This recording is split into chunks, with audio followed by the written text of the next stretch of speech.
Oi, meu nome é Alan. Eu vim explicar aqui como que a gente fez o projeto de transferência de arquivos usando o DP. Então, basicamente, a gente criou uma interface aqui que é uma interface que utiliza a biblioteca syssocket do C++, né? Que é a biblioteca padrão de sockets do C++. Que aqui a gente definiu algumas classes e estruturas que para facilitar na implementação. Então, aqui a gente tem o data packet, que é o pacote que é enviado entre entre cliente e servidor. Tendo o data de tamanho 64K, que é mais ou menos o que a gente pesquisou, que é quase o limite máximo ali de dados. É interessante colocar o limite máximo de dados porque você não fica gastando com overhead de header de função. Então, quanto maior o limite, quanto maior o buffer de dados, menos pacotes você vai ter que enviar. Então, eles provavelmente vão demorar menos para compor o arquivo inteiro. Tem o checksum, que é de tamanho 32. Depois eu vou explicar que a gente usou o algoritmo de CRC32, que é o algoritmo de polinômios, e o resultado do checksum dele dá uma string de 32 caracteres, mais um por causa do barra zero do final da string, né? Uh, int de sequência é o valor da sequência do pacote que a gente está mandando. Aí aqui a gente tem uma classe de network address para a gente não ter que ficar carregando esse sock ADDR e o sock len, que são estruturas meio esquisitas de ficar mexendo com elas. Então a gente definiu uma network address para meio que encapsular tudo isso dentro dela. E o MySocket, que é de real a implementação, o wrapper da interface da biblioteca de sockets do C++, com as funções create, que cria o socket, a send message e a receive message, que é as funções que já são confiáveis. A implementação da confiabilidade está nessas funções. A send to e receive, que elas são wrappers das duas funções send to e receive da biblioteca de socket do C++, só que aqui a gente usa o network address para facilitar, né? E o set receive timeout, que é para você configurar o timeout da função receive, que a gente também usa para garantir a confiabilidade. Bom, aqui só nas implementações, né? Então a gente tem uma funçãozinha create para network address, que serve como wrapper para as outras funções, para não ter que ficar carregando aqueles tipos esquisitos. Aqui temos a socket create, que basicamente ele cria um socket do tipo datagram, que é o tipo para criar o tipo DP, né, de socket. A gente pega os endereços e dá um bind em alguma porta especificada pelo network address aqui. Tem a função sendMessage, que ela pega já uma mensagem em string completa e ela separa em vários pacotes para enviar. Então ela pega o tamanho máximo da string e enquanto esse tamanho for maior do que zero, ela pega a substring de tamanho max buffer size, que é o 64K, ela coloca dentro de um pacote, ela faz o checksum dela, dessa string, e ela coloca o número de sequência dela. Esse número de sequência vai aumentando de 1 em 1, né? E daí ela envia esse pacote. E daí ela fica esperando por um ACK. Enquanto ela não receber um ACK, no caso, primeiro a gente seta o timeout, né? E espera por um ACK. Timeout de 1 segundo. Se ela não receber nesse 1 segundo, essa função ela cancela, ela recebe um pacote com um valor timeo. Então ela não vai receber esse ACK aqui. E ela vai rodar esse while de novo, enviando de novo o pacote até ela receber um ACK. Quando ela receber um ACK e a sequência for a mesma sequência que ela tá buscando aqui, a gente sai desse while e a gente diminui o tamanho da string que a gente tem que enviar, porque a gente já enviou o, o buffer size, né? A gente enviou um pacote, a gente vai para o próximo intervalo de max buffer size e incrementa a sequência. E por fim, depois de enviar tudo, a gente manda um pacote de finalização para quem estiver recebendo saber que terminou. Daí a gente tem aqui a função receive message ela recebe um pacote e ela fica rodando enquanto o dado desse pacote for diferente de um pacote de fim. A primeira coisa que ele faz é ele verifica o checksum para ver se está corrompido. Se tiver corrompido, ele volta e revê. E nesse caso, se tiver corrompido algum pacote, ele vai perceber. Ele vai perceber, não. O timeout vai estourar e ele vai enviar de novo. Então, aqui a gente não está fazendo com que ele peça. A gente está esperando o timeout do, de quem está enviando estourar e reenviar. Aqui está a implementação da perda de pacotes. Então, basicamente, tem 1% de chance ali de ele perder um pacote. E daí segue a mesma ideia do pacote corrompido. Então, quando um pacote é perdido, a gente espera até ele ser reenviado. Bom, se passou disso daqui, quer dizer que o pacote foi recebido. A gente incrementa no vetor de resposta, que por essa implementação, como você não envia pacotes simultâneos, paralelos, eles sempre vão chegar ordenados, então você pode só ir incrementando eles dando append na resposta que vai chegar na sequência certa. E daí a gente cria o pacote de ACK para enviar o ACK para quem estiver enviando os pacotes. A send-to, que nem eu falei, ela é só tipo um wrapper da função send-to, que essa função aqui específica é da biblioteca de sockets do C++. A função receive ela é praticamente a mesma coisa, só que a gente ainda coloca um endereço, um ponteiro de endereço aqui para a gente atualizar quem que está entregando esse pacote para a gente. Só que tem uma coisinha que é aqui, que se o número de bytes recebidos for menor que zero, quer dizer que é um estouro de timer, e tiver esses erros, né, é um estouro de timer, então a gente retorna um pacote de timeout que nas funções ali de cima a gente controla isso para reenviar os pacotes, né? E aqui ele cria esse network address para saber quem que está enviando o pacote que ele recebe daqui, esse remote address lane, e daí ele cria, usando essas informações aqui, essa estrutura. E o set receive timeout é só as funçõezinhas para mudar as opções do receive, do timeout do receive, e colocar um tempo em segundos para ele estourar esse limite. Bom, a função crc32, né, que é a função dos polinômios lá, é a função de checksum, que utiliza os polinômios. Esse daqui é o polinômio que ele utiliza. Ele, basicamente, nessas posições específicas do polinômio, ele começa a fazer chores. E, como resultado disso, ele tem uma string à direita, né, do vetor, que é o checksum, que ele vai iterando no vetor, né, fazendo shor nessas posições, e daí no fim ele retorna um vetor de tamanho 32 com alguns bits em 1, alguns bits em 0, que é o checksum. E daí isso daqui é para você criar o checksum, né? Para você verificar se o checksum está correto, você coloca esse checksum no final desse string, faz a mesma operação que você fez antes e vê se esse vetor final ali ele fica igual a zero. Se ele ficar igual a zero, quer dizer que é a mesma string. E, bom, aqui é uma funçãozinha que transforma um char para binário. A gente usa isso daqui dentro daqui para transformar a primeira string em binário, porque senão você não conseguiria analisar, né? Aí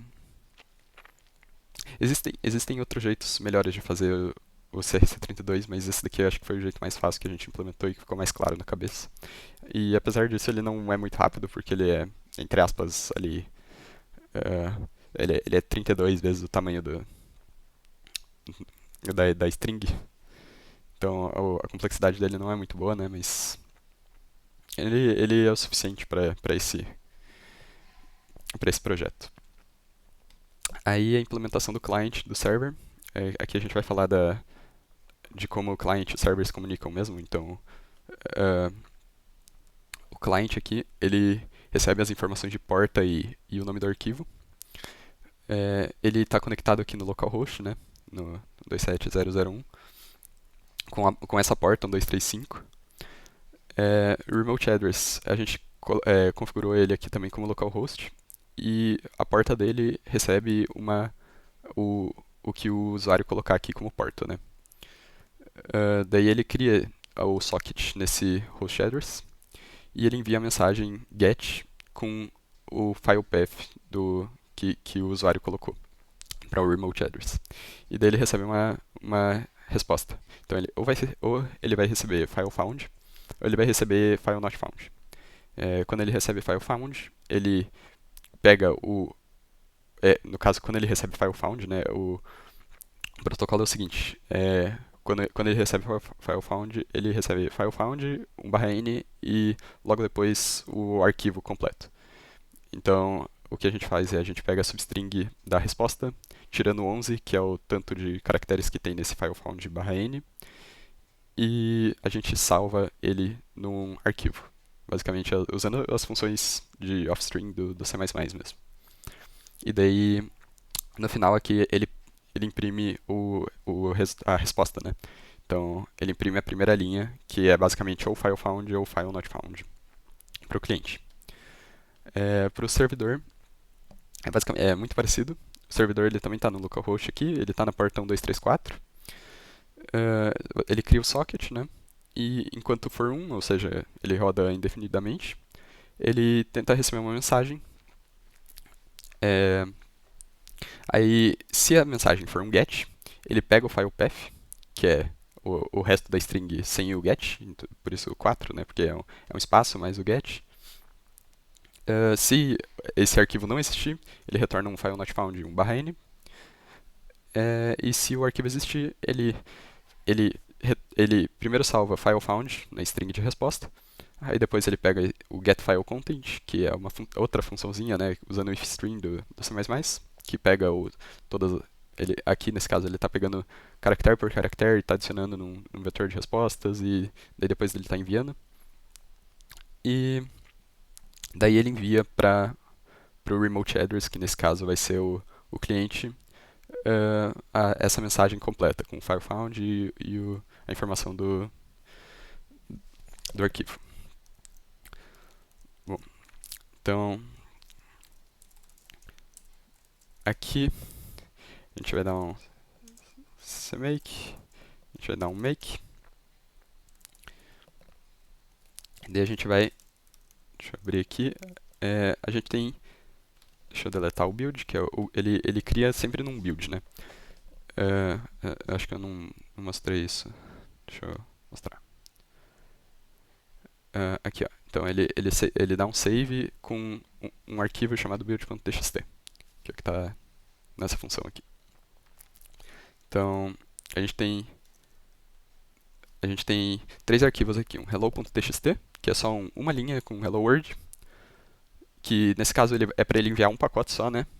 No caso, o primeiro um pacote do cliente para o servidor, que é a requisição get, e um pacote do servidor para o cliente, que é o arquivo em si com file found em cima. A gente tem o script do filme do Shrek também. Nesse caso aqui ele vai enviar mais de um pacote, porque o arquivo ele é grandinho, né? Deixa eu ver aqui. O arquivo ele tem 51 KB, então ele vai enviar ele vai enviar mais. Não, ele vai enviar um pacote só também. E a gente tem um arquivo de 15 megas aqui também, que é um monte disso daqui. Um arquivo de 15 megas. Então, ó, a gente roda server FTP e o client. Bom, se a gente só rodar isso daqui, ele vai falar, né? Você tem que especificar uma porta, que é a porta onde o servidor está, e o arquivo que você quer buscar. Então, por exemplo, vamos colocar um 234, que é a porta que o servidor está, e a gente coloca, por exemplo, um teste.txt, que é um arquivo que não existe. Então, o que aconteceu aqui? Ele enviou o pacote get, né? aqui é o cliente, né? Ele enviou o pacote GET, aqui ele recebeu o pacote GET, e ele enviou um ACK. E o cliente recebeu o ACK. E daí fim de transmissão. Ou seja, o cliente enviou o ACK, o pacote GET, o servidor recebeu e aceitou. Beleza. Aí o servidor enviou o pacote, o cliente recebeu, ele enviou o ACK e o servidor aceitou o ACK. E daí fim de transmissão também. E daí o que o cliente fez? O cliente só imprimiu o valor do que ele recebeu, que nesse caso é file not found, que é porque não existe um arquivo chamado test.txt aqui. Agora, bom, o servidor ainda está rodando, vamos chamar client de novo, 1234 que é a porta do servidor, e hello.txt. Então, o que aconteceu? É a mesma coisa, né? A gente fez a chamada do GET, o servidor aceitou a chamada do GET. E o servidor enviou de volta. Dessa vez ele enviou o arquivo. E tá especificado aqui, né? File found, quer dizer que ele recebeu o arquivo. E daí ele criou esse build.txt. Se a gente abrir esse build.txt, é o hello world, igualzinho que está no outro hello world. A gente pode até usar essa função, né, diff, que é para ver as diferenças entre os arquivos. Então, se a gente fizer diff do hello com o build, ele não retorna nada, quer dizer que os dois arquivos são iguais. Então, vamos agora chamar o client para 1234, que é o servidor, usando shrek.txt. Aqui também, que é a mesma coisa. Então, ele enviou, como o pacote ele é menor do que 64 KB, né? Ele só enviou um pacote. No caso, ele enviou dois, né? O primeiro, que é o de GET, e o segundo, que é o servidor enviando o pacote. E, bom, é a mesma coisa, só que agora o build ele tá com o roteiro do Shrek, né? Se a gente der um diff de novo, Shrek e build, ele dá nada. Ele dá errado. No caso dá certo, né? Ele tipo, não dá nada porque não tem nenhuma diferença entre os dois arquivos. Aí, agora, vamos rodar pro arquivo de 15 megas. Aí ele vai rodar para vários pacotes, né? Porque 15 megas é muito maior do que 64K. Então, 234, 15 megabytes. Ó, ele enviou o GET, aí ele está mandando cada um dos pacotes. E aqui ele tem, né, 1% de chance de dar fail to receive. No caso, vai ter um arquivo lost, né? Então vamos ver se a gente pega algum aqui.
Aí, ó, teve um pacotinho aqui que foi perdido.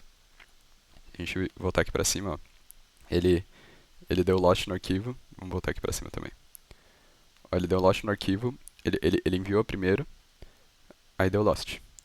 Aí esperou o temporizador. Ele enviou o segundo. Ele recebeu e enviou o ACK. E daí depois ele recebeu o ACK. Vou continuar aqui embaixo. Aí, ó. Deu file found. Aqui ele usou 245 pacotes.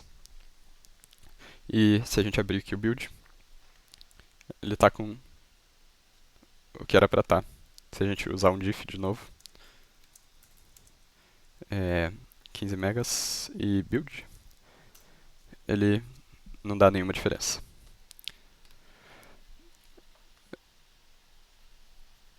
Ahn, acho que era basicamente isso, né?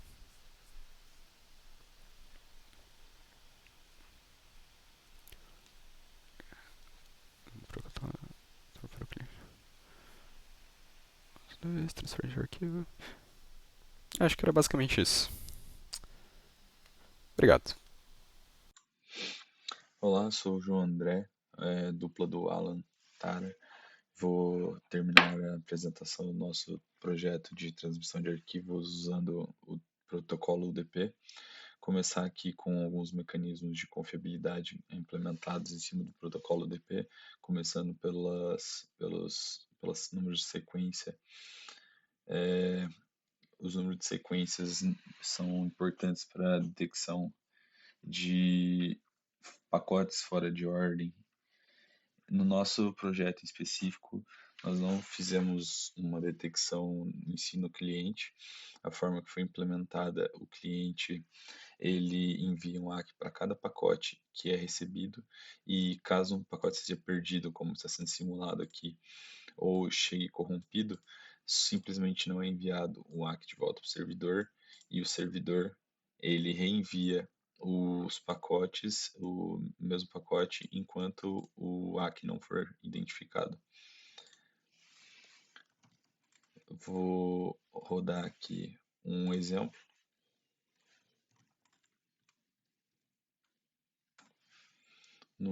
Os pacotes começam a ser transmitidos, o número de sequência demonstra que a ordem correta dos pacotes é enviado. Existe uma pequena chance ao longo da transmissão de um pacote ser perdido pelo cliente. Vamos ver aqui se ocorre alguma vez aqui na nossa situação. Um pacote foi perdido. Como um pacote foi perdido, então ele é reenviado aqui. Pacote perdido, então é recebido outro pacote e então enviado o ACK. Diferente dos outros casos, né? Outro parte muito importante para confiabilidade e para manutenção da integridade dos arquivos é o checksum. Nós estamos usando especificamente o CRC 32, processo de checksum.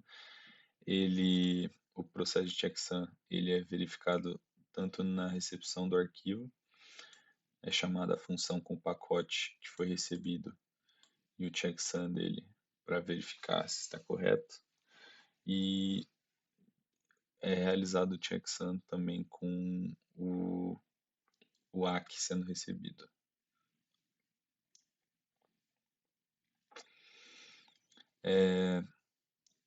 Quanto à reconstrução do arquivo no cliente, esse arquivo, essa função de receive message, ela vai adicionando na variável answer os pacotes que vão sendo recebidos e ao fim da transmissão esses valores são atribuídos a uma variável que é enviada para a função saveFileContent. Aqui ela simplesmente é jogado inteiro no arquivo de resultado. Em caso de perdas e erros na transmissão, na nossa implementação, quando há um pacote perdido, como é simulado, como eu disse, simulado no cliente, simplesmente não é enviado um ACK de volta para o servidor. Então, o servidor ele reenvia o pacote enquanto não recebeu um ACK. Ele fica preso no loop, reenviando o mesmo pacote enquanto não recebeu um ACK para aquele pacote.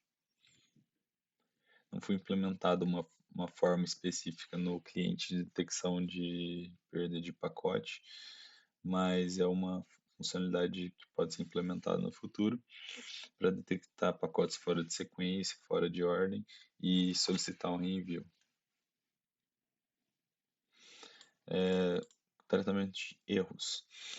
Vamos demonstrar aqui uma situação em que o cliente solicita um pacote, um arquivo que não existe. Bom, se eu colocar aqui um nome de um arquivo que não existe, o host detecta que o arquivo não existe e envia uma mensagem para o cliente, e a mensagem então é demonstrada aqui de file not found, de acordo com o protocolo que foi desenvolvido.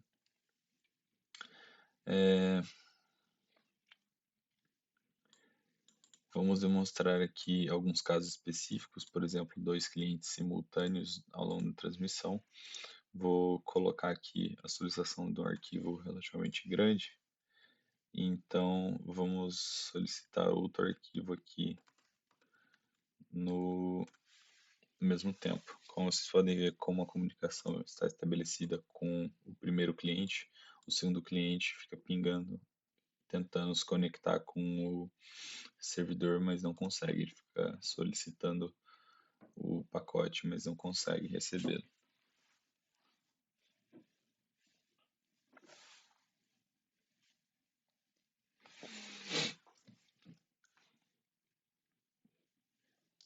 Agora, caso o cliente tente se conectar com o servidor que não foi iniciado ainda,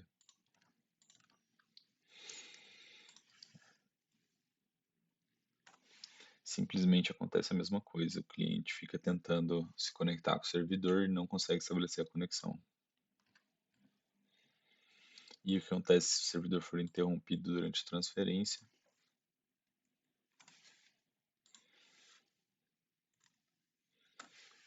Foi iniciada a transferência. Se o servidor é interrompido, o cliente para de receber pacotes e, consequentemente, para de enviar Axie. Como a conexão já foi estabelecida, nenhuma mensagem, nada acontece. O caso anterior era enviado pacotes de sequência zero, que é o de início de conexão. Bom, é possível ver que o protocolo DP é um protocolo muito simples, que se encaixa em diversos casos de uso, mas que não possui muitas ferramentas, muitas maneiras, muitos métodos de confiabilidade. O que não necessariamente é um problema, mas para algumas aplicações são coisas, são situações, algumas situações são coisas necessárias. Então, às vezes cabe ao programador, ao usuário, né, do protocolo, a medir o que é necessário de fato para ele e caso seja caso seja a situação que ele precisa, usar o protocolo DP e implementar as funcionalidades que lhe forem convenientes. Bom, esse foi o nosso projeto, nosso trabalho. Obrigado pela atenção.